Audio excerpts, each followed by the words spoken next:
Hello TalkSport audiences.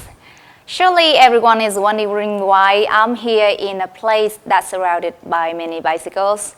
I'm gonna tell you why. Today our guest is very interesting and special person. He's not a professional athlete nor a professional coach, but he has been promoting and encouraging cycling as well as raising awareness of environmental protection. And he now next to me and gonna tell you about his amazing journey around the world and his journeys discovering beautiful Vietnam on a bike. Please welcome to TalkSport, Guim Valls Teruel. It's nice to meet you today in a busy schedule. I watched a lot of your videos and really being amazed by your journey. Can you give me more details about your journey? Yes, so I started cycling when I was living in Beijing, in China. And one day I had this idea or this dream to cycle around the world with a solar power electric bicycle. So it's a pedal assist electric bicycle, so it means if you don't pedal, you get no power. But then, I planned a 3.5 years trip around the world to promote the use of electric vehicles and solar energies or green energies. How old were you at that time? I was, I think, 35. Wow. I was living and working in Beijing, and one day I had this vision, let's say, and first I thought, that it would not be possible, or that maybe, I don't know, I started checking some information to know how to do, and then I saw that nobody has done it before. And then I find a bicycle sponsor, electric bicycle sponsor, and I built with them my bicycle in China. And then I tried to find sponsors to do this project. And then I make press conference and I announce it. And then I tried to every city I was going to talk to the media, so more people could know about electric vehicles and renewable energies, because cars are good, but if instead of a petrol car we can get electric cars, the pollution levels in Hanoi probably will be less. No? So I think it's, I think electric vehicles are important, and that's why I did this project. Okay, so it started with a beautiful purpose behind. Yeah, it was. The final purpose, at the end, it was a life experience. I always wanted to go around the world, to see the world, no?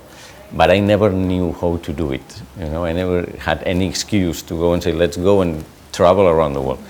So for me, it was also to find a reason behind this life experience, no? So, and then when I connect the dots, and I was like, okay, I can see the world, but I can see it with an electric vehicle, and I can charge my batteries with solar energy. It just makes sense, and that's why I quit my job when I was and YOLO? Yeah, and just go and go. So you was the first one who's used the cell-made solar bicycles to go around the world? Mm-hmm. Yes. There's someone who discusses this, that if he's the one or I'm the one, but anyway, the media and the reports are there. So, but I don't mind if I'm the first, the second, or the third. For me, it was to let people know about it, and it was a life project. And this project ended up getting me in Vietnam, and have kids in Vietnam, and have business in Vietnam. So I'm okay. So can you share more details about how many countries you've been through, and how hard is it, the most difficult and the most challenge through the trip?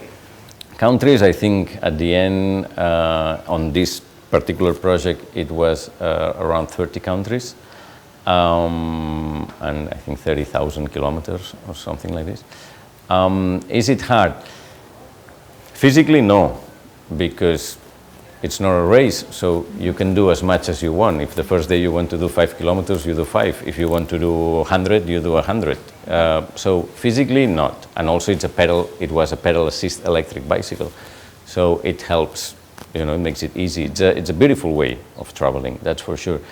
The most difficult part, I think, it's to take the decision to do it.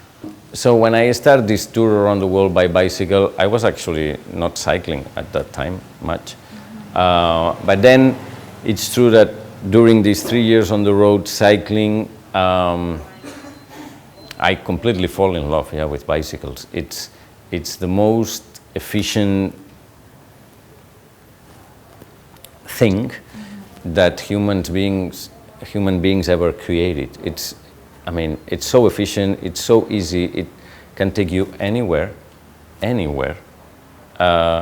It just makes sense. So, as I was discussing with you earlier, if you can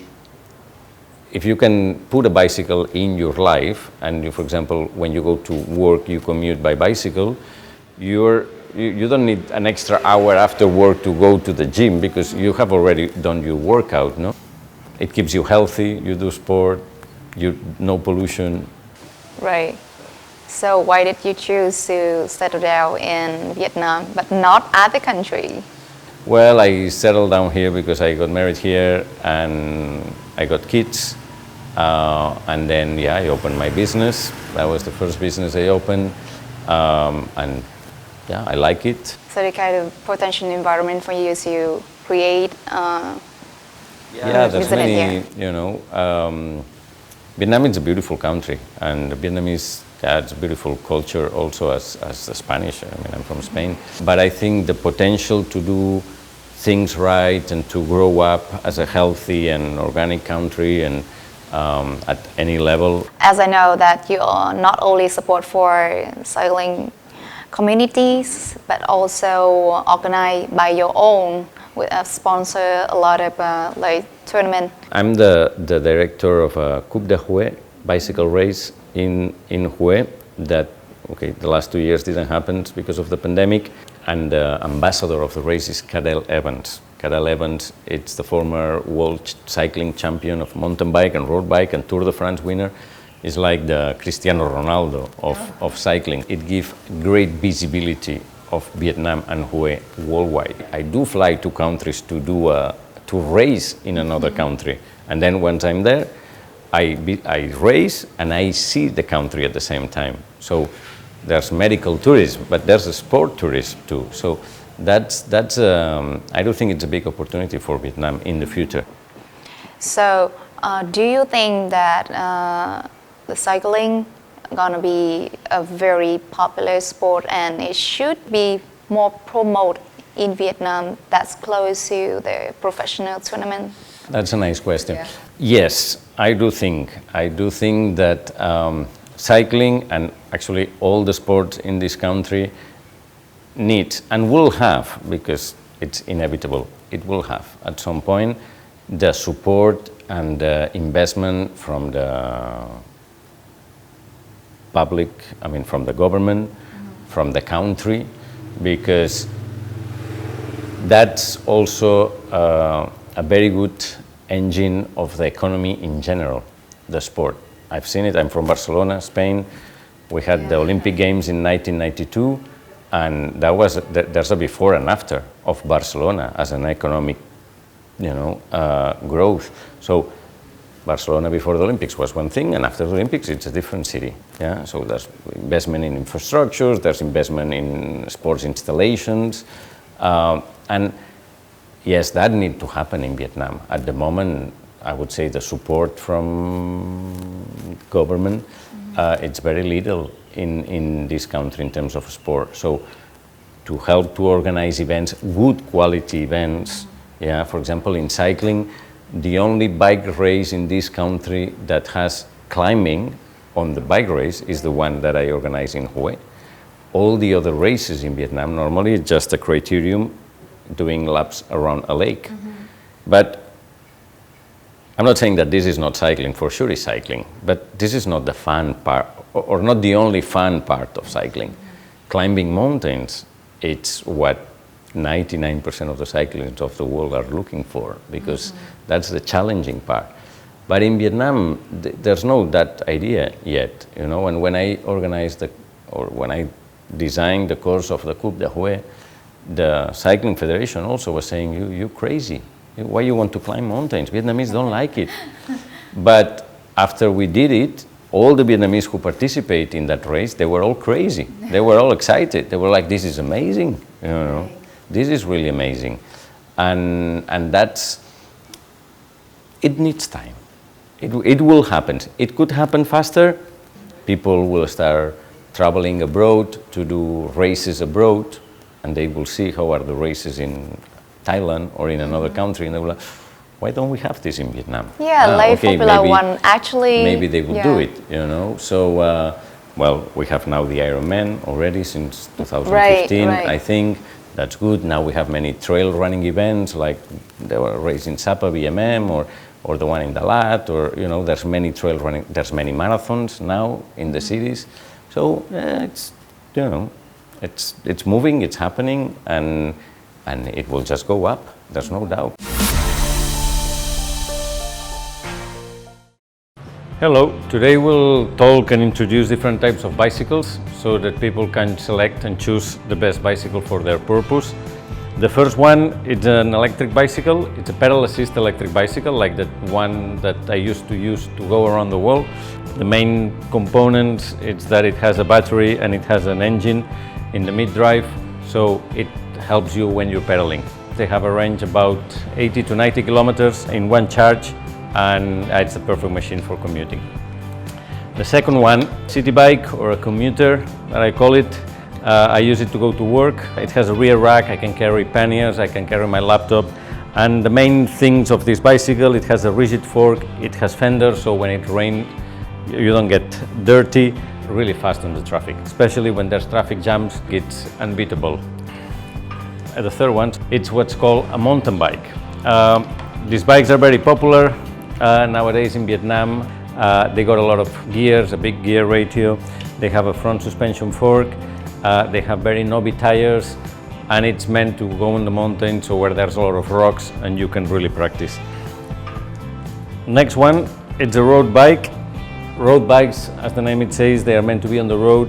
Light bike, good gear ratio, decent 25-28 millimeters tires that goes fast and smooth on asphalt. Most of the time you will do it for fitness, to do exercise, to do your workouts, or traveling, also if you want to cyclotouring. And the last one, this is the new trend on the bike industry. They are called gravel bikes. They are in between what's a road bike and a mountain bike. So it has a geometry that it's similar to a road bike, but it has some of the components that we can use on a mountain bike. So you can be on road, you can be off-road, you can bike packing, you can basically be wherever you like. Especially in Vietnam, when you get out of the cities, that the surfaces might change, or you never know what you will encounter. A bicycle like this, it takes it all, and that's the new type of bicycles. So now that we see the different types of bicycles, I hope that can help you to choose the right bike. Yeah, there's different bikes for different purposes, so you need to really know what you want to do with the bicycle, what you're planning to be doing with it, to then select the right type of bicycle for you. So what is your following schedule? That's, yeah, it's a little bit the way I'm trying to go to get now the schools involved into this also, and to start doing more small events, you know, more events and regular events that can incentive people to do it, but make the events with the premise, the one and only premise, that the event has to be sustainable. Because if not, we don't do it. I mean, where are we going to go and running or cycling around that mountain next month if we're going to end up creating waste? I mean, just for our satisfaction to enjoy and do sport, that doesn't make any sense. So if we're going to do that, we need to make it in a way that we don't generate waste. So if we're going to make, for example, t-shirts for that event, let's make sure first that the t-shirts are made of recycled polyester, but second, that the t-shirts are very nice, so that all these people who wear a t-shirt, they'll be using that t-shirt later on. Because if they are just going to throw it in their cupboard, why are we throwing money like this? What for?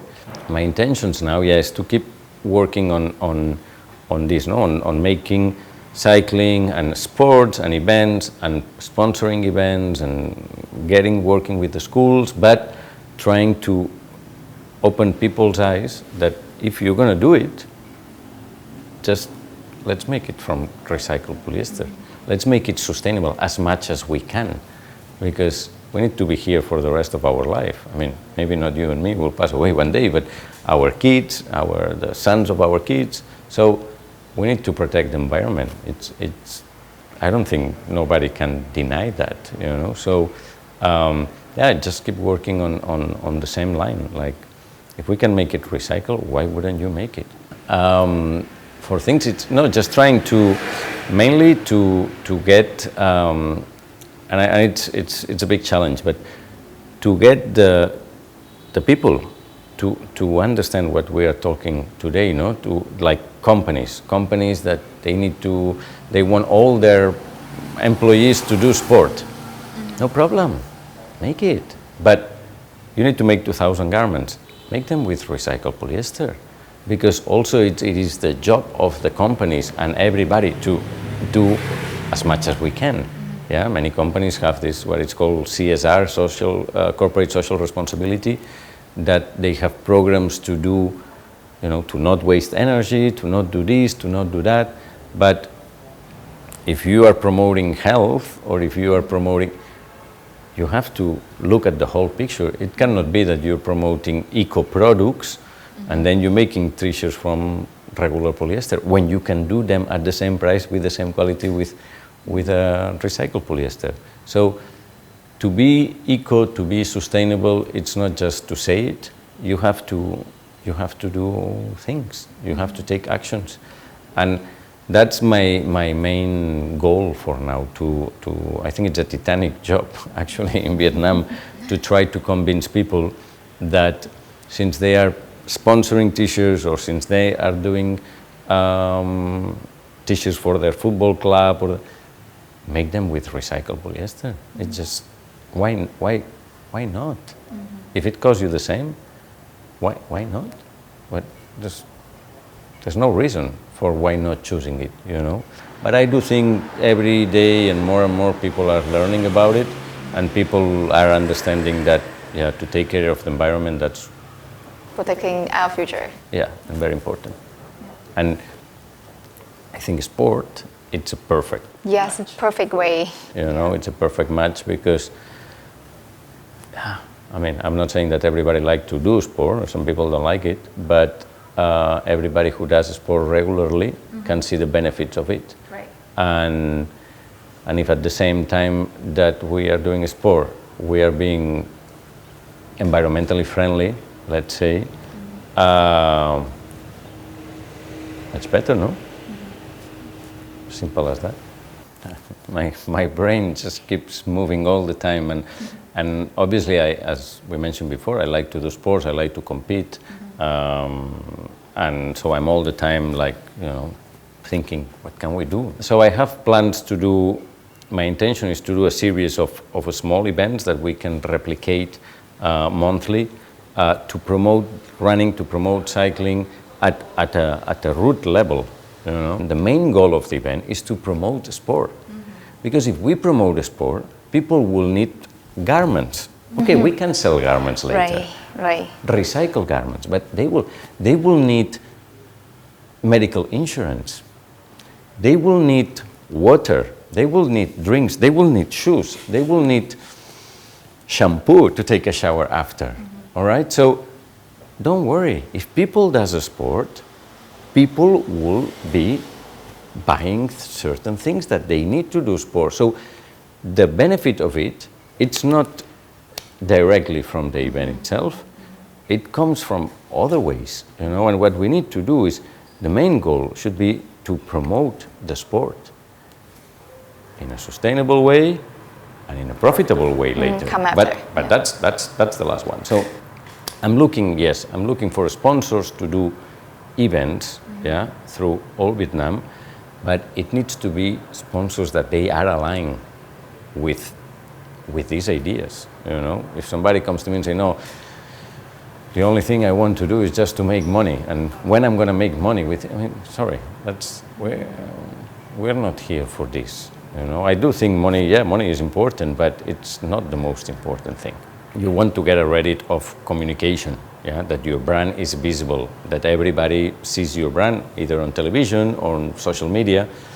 But if you can also associate this branding with environmental reasons and with a good gesture that you've done or a goodwill, that will give more benefits to your brand, right? It's not just you throw money. No, you throw money for a reason, and that money that you put, it's been used to either make recycled polyester t-shirts, either to make a stage that it's made of recycled plastic, that it can be reused next year. So there's many options to also not just put money for showcasing your brand, but also to associate your brand to something important, which is the environment. And that's what I think all big sponsors, that's what they should be looking into it, because putting money in an event to get your branding on social media, on the television, that's very simple. But that your brand gets associated with good values, that's the important thing. How about collabs with a KOL, like key opinion leaders, and make everything go viral? It is important also, but because I already saw a lot of projects that related to protecting environment and sponsor for brand and promoting for brand that collaborate with KOLs, celebs, and they already did great job. Yeah, for me, what it's important to work with KOLs or celebrities, or obviously people that can help to promote this, is that they also understand it.